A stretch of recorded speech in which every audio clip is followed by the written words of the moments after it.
ਸਤਿ ਸ੍ਰੀ ਅਕਾਲ ਜੀ ਸਾਰਿਆਂ ਨੂੰ। ਮੈਂ ਸਰਬਜੀਤ ਸਿੰਘ ਅੜਕਵਾਸ ਆਪਣੇ YouTube ਚੈਨਲ ਤੇ ਆਪ ਸਭ ਦਾ ਹਾਰਦਿਕ ਸਵਾਗਤ ਕਰਦਾ। ਪੀਐਸਟੈਟ ਮਾਸਟਰ ਕੇਡਰ ਸਮਾਜਿਕ ਸਿੱਖਿਆ ਅਤੇ ਪੰਜਾਬੀ ਦੀ ਤਿਆਰੀ ਕਰਨ ਦੇ ਲਈ ਸਾਡੇ YouTube ਚੈਨਲ ਦੇ ਨਾਲ ਜ਼ਰੂਰ ਜੁੜੋ। ਜਿਨ੍ਹਾਂ ਵੀ ਸਾਥੀਆਂ ਨੇ ਹੁਣ ਤੱਕ ਚੈਨਲ ਨੂੰ ਸਬਸਕ੍ਰਾਈਬ ਨਹੀਂ ਕੀਤਾ ਸੋ ਕਿਰਪਾ ਕਰਕੇ ਉਹ ਸਾਥੀ ਸਾਡੇ ਚੈਨਲ ਨੂੰ ਜ਼ਰੂਰ ਸਬਸਕ੍ਰਾਈਬ ਕਰ ਲਿਓ ਜੀ, ਤਾਂ ਕਿ ਨਵੀਂ ਤੋਂ ਨਵੀਂ ਜਾਣਕਾਰੀ ਤੁਹਾਡੇ ਤੱਕ ਪਹੁੰਚ ਸਕੇ। ਇਸ ਤੋਂ ਪਹਿਲਾਂ ਪੀਐਸਟੈਟ ਤੇ ਮਾਸਟਰ ਕੇਡਰ ਸਮਾਜਿਕ ਸਿੱਖਿਆ ਪੰਜਾਬੀ ਦੇ ਨਾਲ ਸੰਬੰਧਿਤ ਬਹੁਤ ਸਾਰੇ ਵੀਡੀਓਜ਼ ਅਸੀਂ ਆਪਣੇ ਚੈਨਲ ਤੇ ਅਪਲੋਡ ਕਰ ਚੁੱਕੇ ਹਾਂ ਜੀ। ਆਪ ਸਭ ਨੇ ਉਹ ਵੀਡੀਓਜ਼ ਜ਼ਰੂਰ ਵੇਖ ਲੈਣੀਆਂ ਤਾਂ ਕਿ ਤੁਹਾਡਾ ਸਿਲੇਬਸ ਚੰਗੀ ਤਰ੍ਹਾਂ ਕਵਰ ਹੋ ਸਕੇ। ਅੱਜ ਦੀ ਵੀਡੀਓ ਦੇ ਵਿੱਚ ਆਪਾਂ ਡਿਸਕਸ ਕਰਾਂਗੇ 11ਵੀਂ ਸਪੈਸ਼ਲ ਟੈਸਟ ਸੀਰੀਜ਼ ਸਮਾਜਿਕ ਸਿੱਖਿਆ। ਇਸ ਤੋਂ ਪਹਿਲਾਂ 10 ਸੀਰੀਜ਼ ਸਾਡੇ WhatsApp ਗਰੁੱਪ ਅਤੇ ਸਾਡੇ ਚੈਨਲ ਤੇ ਅਪਲੋਡ ਹੋ ਚੁੱਕੀਆਂ ਨੇ ਜੀ। ਆਪ ਸਭ ਨੇ ਉਹ ਸੀਰੀਜ਼ ਜ਼ਰੂਰ ਵੇਖ ਲੈਣੀਆਂ ਤਾਂ ਕਿ ਤੁਹਾਡਾ ਤਿਆਰੀ ਹੈ ਜੋ ਵਧੀਆ ਢੰਗ ਦੇ ਨਾਲ ਹੋ ਸਕੇ। ਸੋ ਜੋ ਕੱਲ੍ਹ ਦੀ ਵੀਡੀਓ ਸੀ 10ਵੀਂ ਸਪੈਸ਼ਲ ਟੈਸਟ ਸੀਰੀਜ਼ ਦੀ, ਉਸ ਦਾ ਸਾਡੇ WhatsApp ਗਰੁੱਪ ਦੇ ਵਿੱਚ ਟੈਸਟ ਲਿਆ ਗਿਆ ਸੀ, ਜਿਸ ਦਾ ਨਤੀਜਾ ਇਸ ਤਰ੍ਹਾਂ: madam Amandeep Kaur Amritsar, madam Harpreet Kaur Phagwara, madam Veerpal Kaur Sunam, madam Sandeep Rani Muktsar, madam Sunita Rani Kapurthala, sir Chanchal Singh Machhiwara, madam Kalpana Anandpur, madam Sarabjit Kaur Lehragaga, madam Kamaldeep Kaur Phillaur, madam Rimpy Bansal Barnala, madam Sarabjit Kaur Bathinda. ਇਹ ਸਾਡੇ ਟੋਪਰ ਨੇ ਜੀ 10ਵੀਂ ਸੀਰੀਜ਼ ਦੇ। ਸੋ ਅੱਜ ਸ਼ੁਰੂ ਕਰਦੇ ਹਾਂ ਜੀ 11ਵੀਂ ਸਪੈਸ਼ਲ ਟੈਸਟ ਸੀਰੀਜ਼, ਜਿਸ ਦੇ ਵਿੱਚ ਬਹੁਤ ਹੀ ਮਹੱਤਵਪੂਰਨ 25 ਪ੍ਰਸ਼ਨ ਅਸੀਂ ਸਿਲੈਕਟ ਕੀਤੇ ਆ ਜੀ। ਵੀਡੀਓ ਨੂੰ ਜ਼ਰੂਰ ਧਿਆਨ ਦੇ ਨਾਲ ਵੇਖਿਓ। ਅਖੀਰ ਦੇ ਵਿੱਚ ਤੁਹਾਨੂੰ 5 ਪ੍ਰਸ਼ਨ ਪੁੱਟ ਕੀਤੇ ਜਾਣਗੇ, ਜਿਨ੍ਹਾਂ ਦੇ ਜਵਾਬ ਤੁਸੀਂ ਕਮੈਂਟਸ ਦੇ ਵਿੱਚ ਦੇਣੇ ਆ ਜੀ। ਇਸ ਤੋਂ ਇਲਾਵਾ ਇਸ ਸੀਰੀਜ਼ ਦਾ ਸਾਡੇ WhatsApp ਗਰੁੱਪ ਦੇ ਵਿੱਚ ਟੈਸਟ ਲਿਆ ਜਾਣਾ ਜੀ ਕੱਲ੍ਹ ਨੂੰ। ਆਪ ਸਭ ਉਹ ਟੈਸਟ ਵੀ ਅਟੈਂਪਟ ਕਰ ਸਕਦੇ ਹੋ, ਸਾਨੂੰ ਮੈਸੇਜ ਕਰ ਸਕਦੇ ਹੋ 971500 8800। ਸੋ ਸ਼ੁਰੂ ਕਰਦੇ ਹਾਂ ਜੀ। ਭਾਰਤ ਵਿੱਚ ਤੁਰਕ ਰਾਜ ਦਾ ਅਸਲ ਸੰਸਥਾਪਕ ਕੌਣ ਸੀ? ਭਾਰਤ ਦੇ ਵਿੱਚ ਤੁਰਕ ਰਾਜ ਦਾ ਸੰਸਥਾਪਕ ਕੌਣ ਸੀ ਜੀ? ਇਲਤੁਤਮਿਸ਼, ਮੁਹੰਮਦ ਬਿਨ ਤੁਗਲਕ, ਕੁਤਬਦੀਨ ਐਬਕ, ਗਿਆਸੁਦੀਨ ਬਲਬਨ। ਸੋ ਕੌਣ ਸੀਗਾ ਜੀ? Right answer Qutbuddin Aibak. ਕੁਤਬਦੀਨ ਐਬਕ ਭਾਰਤ ਵਿੱਚ ਤੁਰਕ ਰਾਜ ਦਾ ਅਸਲੀ ਸੰਸਥਾਪਕ ਸੀਗਾ, ਜਿਸ ਨੇ 1206 ਤੋਂ 1210 ਤੱਕ ਦਿੱਲੀ ਦੀ ਰਾਜਗੱਦੀ ਤੇ ਰਾਜ ਕੀਤਾ। ਕੁਤਬਦੀਨ ਐਬਕ ਦਿੱਲੀ ਦਾ ਪਹਿਲਾ ਸ਼ਾਸਕ ਸੀ ਤੇ ਗੁਲਾਮ ਵੰਸ਼ ਦਾ ਸੰਸਥਾਪਕ ਸੀ।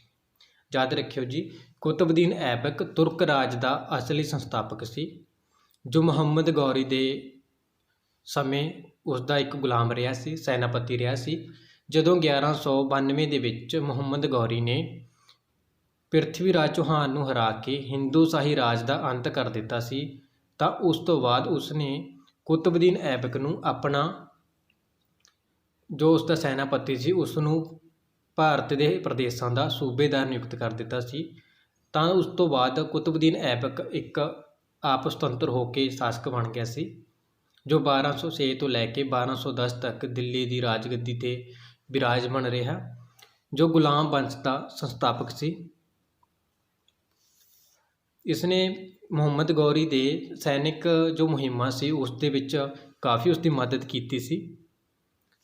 ਜਦੋਂ ਕੁਤਬਦੀਨ ਐਬਕ ਨੇ ਆਪਣੀ ਰਾਜਧਾਨੀ ਤੇ ਬੈਠਾ, ਦਿੱਲੀ ਰਾਜਗੱਦੀ ਤੇ ਬੈਠਾ, ਤਾਂ ਆਪਣੀ ਰਾਜਧਾਨੀ ਕਿਹੜੀ ਸੀ ਉਸਦੀ? ਲਾਹੌਰ। ਸੋ ਤੁਰਕ ਰਾਜ ਦਾ ਅਸਲੀ ਸੰਸਥਾਪਕ ਕੌਣ ਸੀਗਾ ਜੀ? ਕੁਤਬਦੀਨ ਐਬਕ। ਕੁਤਬ ਮੀਨਾਰ ਦੀ ਉਸਾਰੀ ਕਿਸ ਨੇ ਕਰਵਾਈ? ਕੁਤਬਦੀਨ ਐਬਕ, ਰਜ਼ੀਆ ਸੁਲਤਾਨ, ਬਾਬਰ, ਇਲਤੁਤਮਿਸ਼। ਸੋ ਕੁਤਬ ਮੀਨਾਰ ਦੀ ਉਸਾਰੀ ਕਿਸ ਨੇ ਕਰਵਾਈ ਸੀ ਜੀ? ਕੁਤਬਦੀਨ ਐਬਕ। ਜਦੋਂ 1192 ਦੇ ਵਿੱਚ ਮੁਹੰਮਦ ਗੌਰੀ ਨੇ ਤਰੈਣ ਦੇ ਯੁੱਧ ਵਿੱਚ ਪ੍ਰਿਥਵੀ ਰਾਜ ਚੌਹਾਨ ਨੂੰ ਹਰਾ ਕੇ ਚੌਹਾਨ ਵੰਸ਼ ਦਾ ਖਾਤਮਾ ਤੇ ਮੁਸਲਿਮ ਸ਼ਕਤੀ ਨੂੰ ਸਥਾਪਿਤ ਕੀਤਾ ਸੀ, ਤਾਂ ਉਸ ਤੋਂ ਬਾਅਦ ਕੁਤਬਦੀਨ ਐਬਕ ਨੂੰ ਭਾਰਤ ਦਾ ਸੂਬੇਦਾਰ ਬਣਾਇਆ ਸੀ। ਤਾਂ ਉਸ ਜਿੱਤ ਤੋਂ ਖੁਸ਼ ਹੋ ਕੇ ਕੁਤਬਦੀਨ ਐਬਕ ਨੇ ਕੁਤਬ ਮੀਨਾਰ ਦੀ ਨੀਂਹ ਰੱਖੀ ਸੀ। ਉਸ ਤੋਂ ਬਾਅਦ ਬਹੁਤ ਸਾਰੇ ਜੋ ਸਮਰਾਟ ਹੋਏ ਨੇ ਉਹਨਾਂ ਨੇ ਵੀ ਕੁਤਬ ਮੀਨਾਰ ਦੀ ਉਸਾਰੀ ਕਰਵਾਈ ਆ, ਜਿਨ੍ਹਾਂ ਦੇ ਵਿੱਚੋਂ ਇਲਤੁਤਮਿਸ਼, ਫਿਰੋਜ਼ ਸ਼ਾਹ ਤੁਗਲਕ ਤੇ ਸ਼ੇਰ ਸ਼ਾਹ ਸੂਰੀ ਇਹ ਮਹੱਤਵਪੂਰਨ ਸਮਰਾਟ ਰਹੇ ਨੇ, ਜਿਨ੍ਹਾਂ ਨੇ ਕੁਤਬ ਮੀਨਾਰ ਦੀ ਉਸਾਰੀ ਦੇ ਵਿੱਚ ਆਪਣਾ ਯੋਗਦਾਨ ਪਾਇਆ, ਪਰੰਤੂ ਜੋ ਉਸ ਦੀ ਨੀਂਹ ਸੀ, ਉਸਾਰੀ ਸੀ, ਉਹ ਕੁਤਬਉਦੀਨ ਐਬਕ ਨੇ ਸ਼ੁਰੂ ਕਰਵਾਈ ਸੀ। ਕੁਤਬਉਦੀਨ ਐਬਕ ਦੀ ਮੌਤ ਕਿਵੇਂ ਹੋਈ? ਗੁਲਾਮ ਵੰਸ਼ ਦਾ ਸੰਸਥਾਪਕ, ਦਾਸ ਵੰਸ਼ ਦਾ ਸੰਸਥਾਪਕ ਕੁਤਬਉਦੀਨ ਐਬਕ ਦੀ ਮੌਤ ਕਦੋਂ ਹੋਈ ਸੀ? ਲੜਾਈ ਦੌਰਾਨ, ਬਿਮਾਰੀ ਕਰਕੇ, ਘੋੜੇ ਤੋਂ ਡਿੱਗ ਕੇ, ਜ਼ਹਿਰ ਖਾ ਕੇ। ਤਾਂ ਕੁਤਬਉਦੀਨ ਐਬਕ ਦੀ ਮੌਤ ਹੋਈ ਸੀ ਘੋੜੇ ਤੋਂ ਡਿੱਗ ਕੇ। ਚੌਗਾਨ ਨਾਮ ਦੀ ਇੱਕ ਖੇਡ ਸੀ ਜਿਸ ਨੂੰ ਖੇਡਦੇ ਸਮੇਂ ਕੁਤਬਉਦੀਨ ਐਬਕ ਦੀ ਮੌਤ ਹੋਈ ਸੀ। ਕਦੋਂ ਹੋਈ ਸੀ ਮੌਤ? 1210 ਦੇ ਵਿੱਚ ਮੌਤ ਹੋਈ ਸੀਗੀ ਕੁਤਬਉਦੀਨ ਐਬਕ ਦੀ। ਬਹੁਤ ਸਾਰੇ ਜੋ ਪ੍ਰਸ਼ਨ ਆਉਂਦੇ ਆ ਕਿ ਕਿਸ ਸਮਰਾਟ ਦੀ ਮੌਤ ਕਿਸ ਤਰ੍ਹਾਂ ਹੋਈ, ਜਿਵੇਂ ਸ਼ੇਰਸ਼ਾਹ ਸੂਰੀ ਦੀ ਗੋਲਾ ਬਾਰੂਦ ਡਿੱਗਣ ਦੇ ਕਾਰਨ ਹੋਈ ਸੀ ਮੌਤ। ਮੁਹੰਮਦ ਗੌਰੀ ਨੂੰ ਨਵਾਜ਼ ਪੜ੍ਹਦੇ ਸਮੇਂ ਕਤਲ ਕੀਤਾ ਗਿਆ ਸੀ। ਮੁਹੰਮਦ ਬਿਨ ਕਾਸਿਮ ਨੂੰ ਵੀ ਕਤਲ ਕਰਵਾਇਆ ਗਿਆ ਸੀ। ਅਤੇ ਜੋ ਕੁਤਬਉਦੀਨ ਐਬਕ ਆ ਉਹ ਘੋੜੇ ਤੋਂ ਡਿੱਗ ਕੇ ਚੌਗਾਨ ਨਾਮ ਦੀ ਖੇਡ ਹੈ ਜੋ ਖੇਡਦੇ ਸਮੇਂ ਉਸ ਦੀ ਮੌਤ ਹੋਈ ਸੀ। ਰਜ਼ੀਆ ਸੁਲਤਾਨ ਕਿਸ ਦੀ ਪੁੱਤਰੀ ਸੀ? ਆਰਾਮ ਸ਼ਾਹ, ਇਲਤੁਤਮਿਸ਼, ਕੁਤਬਉਦੀਨ ਐਬਕ, ਮੁਹੰਮਦ ਬਿਨ ਤੁਗਲਕ। ਸੋ ਰਜ਼ੀਆ ਸੁਲਤਾਨ ਪਹਿਲੀ ਮੁਸਲਿਮ ਇਸਤਰੀ ਸੀ ਜੋ ਦਿੱਲੀ ਸਲਤਨਤ ਦੀ ਸਮਰਾਟ ਬਣੀ ਸੀ। ਇਲਤੁਤਮਿਸ਼ ਦੀ ਪੁੱਤਰੀ ਸੀ। ਰਜ਼ੀਆ ਸੁਲਤਾਨ ਕਿਸ ਦੀ ਪੁੱਤਰੀ ਸੀ ਜੀ? ਇਲਤੁਤਮਿਸ਼ ਦੀ, ਜਿਸ ਦਾ ਜਨਮ ਹੋਇਆ ਸੀ 1205 ਦੇ ਵਿੱਚ। 1205 ਦੇ ਵਿੱਚ ਜਨਮ ਹੋਇਆ ਸੀ। ਪਿਤਾ ਸੀ ਇਲਤੁਤਮਿਸ਼, ਜੋ ਬਹਾਦਰ ਇਸਤਰੀ ਸੀ ਅਤੇ ਪੁਰਸ਼ਾਂ ਮਰਦਾਂ ਵਾਲਾ ਹੀ ਪਹਿਰਾਵਾ ਪਹਿਨ ਕੇ ਰੱਖਦੀ ਸੀ ਅਤੇ ਜੋ ਉਸ ਦਾ ਦਰਬਾਰ ਸੀਗਾ ਖੁੱਲ੍ਹਾ ਦਰਬਾਰ ਲਗਾਇਆ ਕਰਦੀ ਸੀ। ਕੌਣ? ਰਜ਼ੀਆ ਸੁਲਤਾਨ। 1231-32 ਦੇ ਵਿੱਚ 1231-32 ਦੇ ਵਿੱਚ ਜਦੋਂ ਇਲਤੁਤਮਿਸ਼ ਗਵਾਲੀਅਰ ਦੀ ਮੁਹਿੰਮ ਦੇ ਵਿੱਚ ਰੁੱਝਿਆ ਹੋਇਆ ਸੀ ਤਾਂ ਉਸ ਸਮੇਂ ਦਿੱਲੀ ਦੀ ਕਮਾਨ ਕਿਸ ਨੇ ਸੰਭਾਲੀ ਸੀ? ਰਜ਼ੀਆ ਸੁਲਤਾਨ। ਤਾਂ ਉਸ ਦੀ ਪਰਫਾਰਮੈਂਸ ਤੋਂ ਖੁਸ਼ ਹੋ ਕੇ ਇਲਤੁਤਮਿਸ਼ ਨੇ 1236 ਦੇ ਵਿੱਚ ਆਪਣਾ ਉੱਤਰਾਧਿਕਾਰੀ ਬਣਾਤਾ ਸੀ ਰਜ਼ੀਆ ਸੁਲਤਾਨ ਨੂੰ, ਜੋ 1236 ਤੋਂ 1240 ਤੱਕ ਦਿੱਲੀ ਸਲਤਨਤ ਦੀ ਗੱਦੀ 'ਤੇ ਬਿਰਾਜਮਾਨ ਰਹੀ ਸੀ। ਸੋ ਰਜ਼ੀਆ ਸੁਲਤਾਨ ਕਿਸ ਦੀ ਪੁੱਤਰੀ ਸੀ ਜੀ? ਇਲਤੁਤਮਿਸ਼ ਦੀ। 1236 ਤੋਂ 40 ਤੱਕ ਆਪਣੀ ਗੱਦੀ 'ਤੇ ਬਿਰਾਜਮਾਨ ਰਹੀ ਸੀ। ਗਿਆਸੁਦੀਨ ਬਲਬਨ ਨੇ ਕਿਸ ਦੇ ਵਿਰੁੱਧ ਲਹੂ ਤੇ ਲੋਹੇ ਦੀ ਨੀਤੀ ਅਪਣਾਈ? ਗਿਆਸੁਦੀਨ ਬਲਬਨ ਨੇ ਕਿਸ ਦੇ ਵਿਰੁੱਧ ਅਪਣਾਈ ਸੀ ਜੀ? ਮੰਗੋਲਾਂ, ਅਫਗਾਨਾਂ, ਮੁਗਲਾਂ, ਤੁਰਕਾਂ। PS ਟੈਟ ਦੇ ਵਿੱਚ ਵੀ ਇਹ ਪ੍ਰਸ਼ਨ ਆ ਚੁੱਕਿਆ ਜੀ। ਕਿਸ ਦੇ ਵਿਰੁੱਧ ਅਪਣਾਈ ਸੀ? ਮੰਗੋਲਾਂ ਦੇ।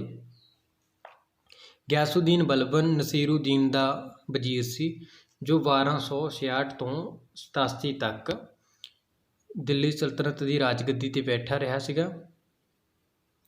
ਅਸਲ ਵਿੱਚ ਕੀ ਸੀਗਾ, ਜਦੋਂ ਗਿਆਸੁਦੀਨ ਬਲਬਨ ਜਵਾਨ ਸੀ ਤਾਂ ਉਸ ਨੂੰ ਮੰਗੋਲਾਂ ਨੇ ਪਕੜ ਲਿਆ ਸੀ ਅਤੇ ਉਸ ਨੂੰ ਪਕੜ ਕੇ ਗਜ਼ਨੀ ਲੈ ਗਏ ਸੀ।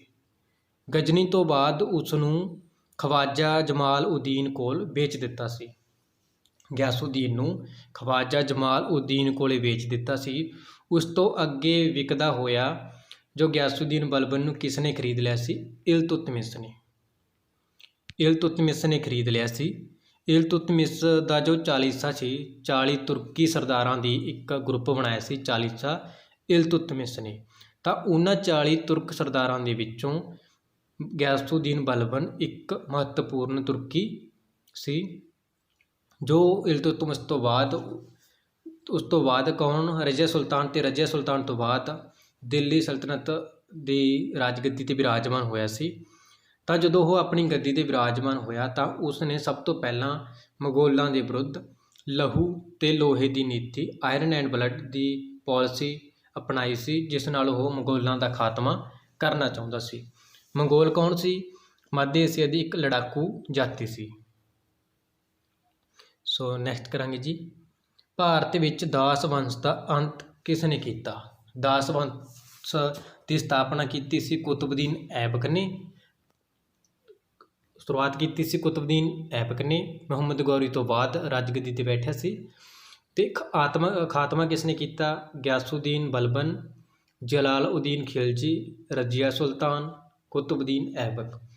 ਸੋ ਰਾਈਟ ਆਨਸਰ ਹੈ ਜੀ ਜਲਾਲਉਦੀਨ ਖਿਲਜੀ। ਕੁਤਬਦੀਨ ਐਬਕ ਦੁਆਰਾ ਸਥਾਪਿਤ ਕੀਤਾ ਗਿਆ ਦਾਸ ਵੰਸ਼ ਕਿਸ ਦੁਆਰਾ ਅੰਤ ਕੀਤਾ ਗਿਆ ਸੀ? ਜਲਾਲੁਦੀਨ ਖਿਲਜੀ ਨੇ ਦਾਸ ਵੰਸ਼ ਦੇ ਆਖਰੀ ਸ਼ਾਸਕ ਕੌਣ ਸੀ? ਆਖਰੀ ਸ਼ਾਸਕ ਦਾਸ ਵੰਸ਼ ਦਾ ਨਜੀਬ-ਉਦ-ਦੀਨ ਨੂੰ ਹਰਾ ਕੇ ਖਿਲਜੀ ਵੰਸ਼ ਦੀ ਸਥਾਪਨਾ ਕੀਤੀ ਸੀ 1290 ਦੇ ਵਿੱਚ। ਜੂਨ 1290 ਦੇ ਵਿੱਚ ਖਿਲਜੀ ਵੰਸ਼ ਦੀ ਸਥਾਪਨਾ ਕੀਤੀ ਸੀ ਦਾਸ ਵੰਸ਼ ਦਾ ਖਾਤਮਾ ਕਰਕੇ। ਵੀਡੀਓ ਨੂੰ ਵੱਧ ਤੋਂ ਵੱਧ ਲਾਈਕ, ਕਮੈਂਟ ਅਤੇ ਸ਼ੇਅਰ ਜ਼ਰੂਰ ਕਰਿਓ ਜੀ, ਤਾਂ ਕਿ ਹੋਰਨਾਂ ਸਾਥੀਆਂ ਤੱਕ ਵੀਡੀਓ ਪਹੁੰਚ ਸਕੇ। ਇਸ ਤੋਂ ਇਲਾਵਾ ਇਸ ਸੀਰੀਜ਼ ਦਾ ਸਾਡੇ WhatsApp ਗਰੁੱਪ ਦੇ ਵਿੱਚ ਕੱਲ੍ਹ ਨੂੰ ਟੈਸਟ ਵੀ ਲਿਆ ਜਾਣਾ। ਸੋ ਜੇਕਰ ਕੋਈ ਵੀ ਸਾਥੀ ਟੈਸਟ ਦੇਣਾ ਚਾਹੁੰਦਾ ਹੋਵੇ ਤਾਂ ਸਾਨੂੰ ਮੈਸੇਜ ਕਰ ਸਕਦੇ ਹੋ 971500 8800, ਤਾਂ ਕਿ ਅਸੀਂ ਤੁਹਾਨੂੰ WhatsApp ਗਰੁੱਪ ਦੇ ਵਿੱਚ ਜੁਆਇਨ ਕਰਵਾ ਕੇ ਅਟੈਂਪਟ ਕਰਵਾ ਸਕੀਏ। ਮਲਿਕ ਕਫੂਰ ਦਾ ਕਿਸ ਦਾ ਸੈਨਾਪਤੀ ਸੀ? ਜਲਾਲੁਦੀਨ ਖਿਲਜੀ, ਮੁਹੰਮਦ ਬਿਨ ਤੁਗਲਕ, ਗਿਆਸੁਦੀਨ ਬਲਬਨ, ਅਲਾਉਦੀਨ ਖਿਲਜੀ। ਮਲਿਕ ਕਫੂਰ ਕਿਸ ਦਾ ਸੈਨਾਪਤੀ ਸੀ? ਅਲਾਉਦੀਨ ਖਿਲਜੀ ਦਾ। ਅਲਾਉਦੀਨ ਖਿਲਜੀ ਦਾ ਪ੍ਰਸਿੱਧ ਸੈਨਾਪਤੀ ਸੀ ਮਲਿਕ ਕਫੂਰ।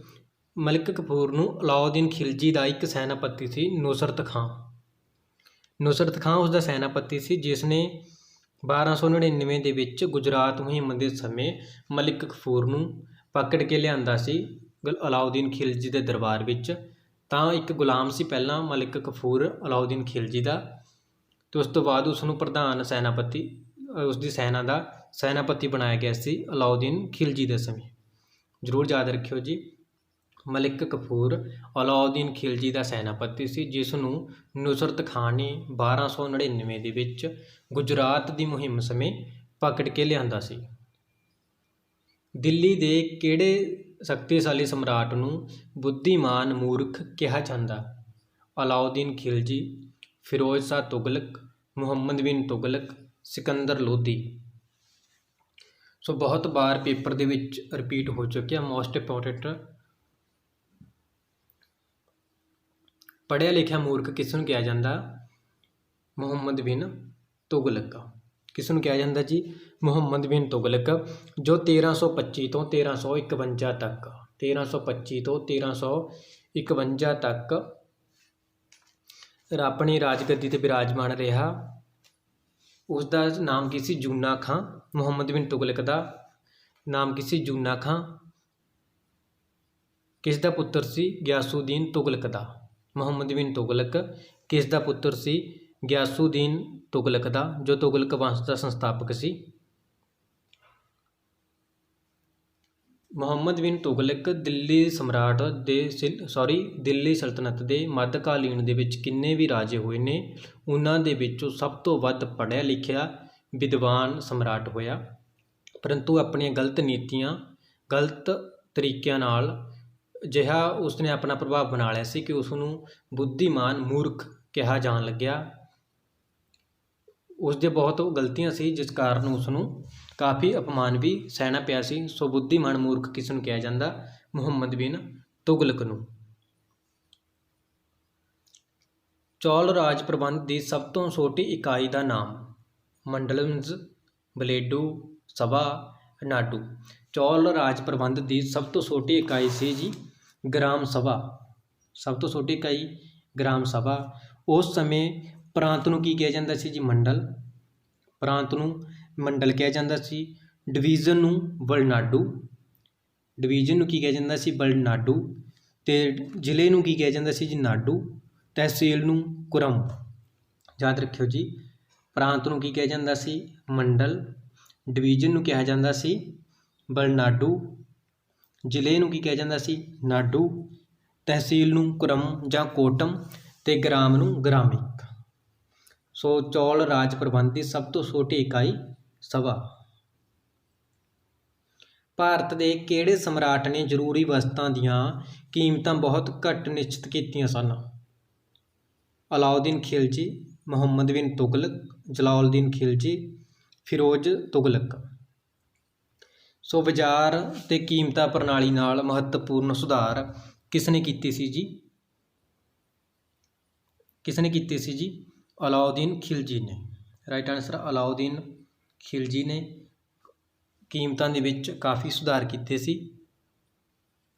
ਜੋ ਖਿਲਜੀ ਵੰਸ਼ ਦਾ ਕਾਫੀ ਮਹੱਤਵਪੂਰਨ ਸ਼ਾਸਕ ਹੋਇਆ, ਉਸਨੇ ਨਿਸ਼ਚਿਤ ਦਰਾਂ, ਨਿਸ਼ਚਿਤ ਟੈਕਸ ਤੇ ਬਾਜ਼ਾਰ ਪ੍ਰਣਾਲੀ ਤੇ ਕੋਡ ਨਿਸ਼ਚਿਤ ਕੀਤੇ ਸੀ। ਅਲਾਉਦੀਨ ਖਿਲਜੀ ਨੇ ਮੁਹੰਮਦ ਬਿਨ ਤੁਗਲਕ ਨੇ ਆਪਣੇ ਸਾਮਰਾਜ ਦੀ ਰਾਜਧਾਨੀ ਦਿੱਲੀ ਤੋਂ ਕਿਹੜੀ ਥਾਂ ਤਬਦੀਲ ਕੀਤਾ?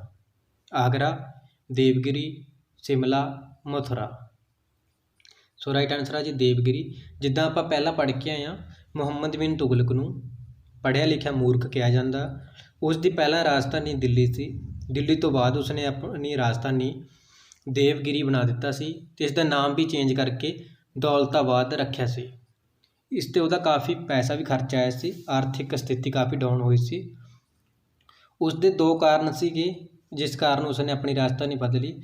ਪਹਿਲਾ ਤਾਂ ਕਿ ਉਹ ਆਪਣੀਆਂ ਨੀਤੀਆਂ ਦੇ ਕਾਰਨ ਦਿੱਲੀ ਦੇ ਵਿੱਚ ਕਾਫੀ ਅਪਮਾਨਿਤ ਹੋ ਚੁੱਕਿਆ ਸੀ। ਲੋਕਾਂ ਨੇ ਉਸ ਨੂੰ ਮੂਰਖ ਕਹਿਣਾ ਸ਼ੁਰੂ ਕਰ ਦਿੱਤਾ ਸੀ ਅਤੇ ਉਸਦੇ ਪੋਸਟਰ ਲਗਾਉਣੇ ਸ਼ੁਰੂ ਕਰ ਦਿੱਤੇ ਸੀ। ਇਸ ਕਰਕੇ ਉਸਨੇ ਆਪਣੀ ਰਾਜਧਾਨੀ ਨੂੰ ਬਦਲਣਾ ਸਹੀ ਸਮਝਿਆ। ਦੂਜਾ ਕਾਰਨ ਸੀ ਕਿ ਉਸ ਸਮੇਂ ਮੰਗੋਲਾਂ ਨੇ ਦਿੱਲੀ 'ਤੇ ਕਾਫੀ ਹਮਲੇ ਕਰ ਦਿੱਤੇ ਸੀ ਅਤੇ ਦਿੱਲੀ ਸੁਰੱਖਿਅਤ ਰਾਜਧਾਨੀ ਨਹੀਂ ਰਹੀ ਸੀ। ਇਸ ਕਰਕੇ ਮੁਹੰਮਦ ਬਿਨ ਤੁਗਲਕ ਨੇ ਆਪਣੀ ਰਾਜਧਾਨੀ ਦਿੱਲੀ ਤੋਂ ਬਦਲ ਕੇ ਦੇਵਗਿਰੀ, ਜਿਸ ਦਾ ਨਾਮ ਉਸਨੇ ਦੌਲਤਾਬਾਦ ਰੱਖਿਆ, ਨਵੀਂ ਰਾਜਧਾਨੀ ਬਣਾ ਲਿਆ ਸੀ। ਵੀਡੀਓ ਨੂੰ ਵੱਧ ਤੋਂ ਵੱਧ ਲਾਈਕ, ਕਮੈਂਟ ਅਤੇ ਸ਼ੇਅਰ ਜ਼ਰੂਰ ਕਰਿਓ ਜੀ। ਇਸ ਤੋਂ ਇਲਾਵਾ ਤੁਸੀਂ ਸਾਡੇ WhatsApp ਗਰੁੱਪ ਦੇ ਵਿੱਚ ਜੁਆਇਨ ਕਰ ਸਕਦੇ ਹੋ, ਜਿਸ ਦੇ ਵਿੱਚ ਤੁਹਾਨੂੰ ਹਰ ਰੋਜ਼ ਟੈਸਟ ਸੀਰੀਜ਼, ਹਰ ਰੋਜ਼ ਹੈਂਡ ਰਿਟਨ ਨੋਟਸ ਅਤੇ ਟੌਪਿਕ ਟੈਸਟ, ਐਤਵਾਰ ਨੂੰ 150 ਪ੍ਰਸ਼ਨਾਂ ਦਾ ਟੈਸਟ ਪ੍ਰੋਵਾਈਡ ਕਰੇ ਜਾਣਗੇ। ਸੋ ਜੇਕਰ ਕਿਸੇ ਵੀ ਸਾਥੀ ਨੇ ਜੁਆਇਨ ਕਰਨਾ ਹੋਵੇ ਤਾਂ ਸਾਨੂੰ 97 1500 8800 'ਤੇ ਮੈਸੇਜ ਕਰ ਸਕਦੇ ਹੋ ਜੀ। ਭਾਰਤ ਦੇ ਕਿਹੜੇ ਸਮਰਾਟ ਨੇ ਚਾਂਦੀ ਦੀ ਥਾਂ 'ਤੇ ਕਾਂਸੇ ਦੇ ਸਿੱਕਿਆਂ ਦਾ ਪ੍ਰਚਲਨ ਸ਼ੁਰੂ ਕੀਤਾ? ਸ਼ਿਵਾਜੀ, ਪੇਸ਼ਵਾ ਬਾਜੀਰਾਓ, ਮੁਹੰਮਦ ਬਿਨ ਤੁਗਲਕ, ਅਲਾਉਦੀਨ ਖਿਲਜੀ। ਸੋ ਰਾਈਟ ਆਨਸਰ ਹੈ ਜੀ ਮੁਹੰਮਦ ਬਿਨ ਤੁਗਲਕ ਅਜਿਹਾ ਸਮਰਾਟ ਸੀ ਜਿਸ ਨੇ ਚਾਂਦੀ ਦੀ ਥਾਂ 'ਤੇ ਕਾਂਸੇ ਦੇ ਸਿੱਕੇ ਸ਼ੁਰੂ ਕਰ ਦਿੱਤੇ ਸੀ। ਤੈਮੂਰ ਨੇ ਭਾਰਤ 'ਤੇ ਹਮਲਾ ਕਦੋਂ ਕੀਤਾ? ਤੈਮੂਰ ਨੇ ਭਾਰਤ 'ਤੇ ਹਮਲਾ ਕਦੋਂ ਕੀਤਾ ਸੀ? 1375, 1396, 1398, 1291। ਸੋ ਰਾਈਟ ਆਨਸਰ ਹੈ ਜੀ 1398 ਦੇ ਵਿੱਚ ਤੈਮੂਰ, ਜਿਸ ਨੇ ਮੱਧ ਏਸ਼ੀਆ, ਅਫਗਾਨਿਸਤਾਨ, ਇਰਾਕ 'ਤੇ ਕਾਫੀ ਸ਼ਕਤੀਸ਼ਾਲੀ ਆਪਣੀ ਸਥਾਪਿਤ ਕੀਤਾ ਸੀ ਆਪਣਾ ਰਾਜ, ਉਸਨੇ ਭਾਰਤ 'ਤੇ 1398 ਦੇ ਵਿੱਚ ਹਮਲਾ ਕੀਤਾ ਸੀ ਤੈਮੂਰ ਨੇ। ਤੈਮੂਰ ਭਾਰਤ ਦਾ ਸਮਰਾਟ ਬਣਨ ਤੋਂ ਪਹਿਲਾਂ ਕਿੱਥੋਂ ਦਾ ਰਾਜਾ ਸੀ? Iran, Balkh, Afghanistan, Iraq. Right answer ਹੈ ਜੀ ਬਲਖ। ਦਿੱਲੀ ਛੱਡਣ ਤੋਂ ਪਹਿਲਾਂ ਤੈਮੂਰ ਨੇ ਕਿਸ ਨੂੰ ਮੁਲਤਾਨ, ਲਾਹੌਰ, ਦੀਪਾਲਪੁਰ ਦਾ ਗਵਰਨਰ ਨਿਯੁਕਤ ਕੀਤਾ? ਕਿਸ ਨੇ ਨਿਯੁਕਤ ਕੀਤਾ ਸੀਗਾ ਜੀ? ਇਸਲਾਮ ਖਾਂ, ਅਬਦੁੱਲਾ ਖਾਂ, ਮੁਸ਼ਰਫ ਖਾਂ, ਖਿਜ਼ਰ ਖਾਂ। ਸੋ ਰਾਈਟ ਆਨਸਰ ਹੈ ਜੀ ਖਿਜ਼ਰ ਖਾਂ।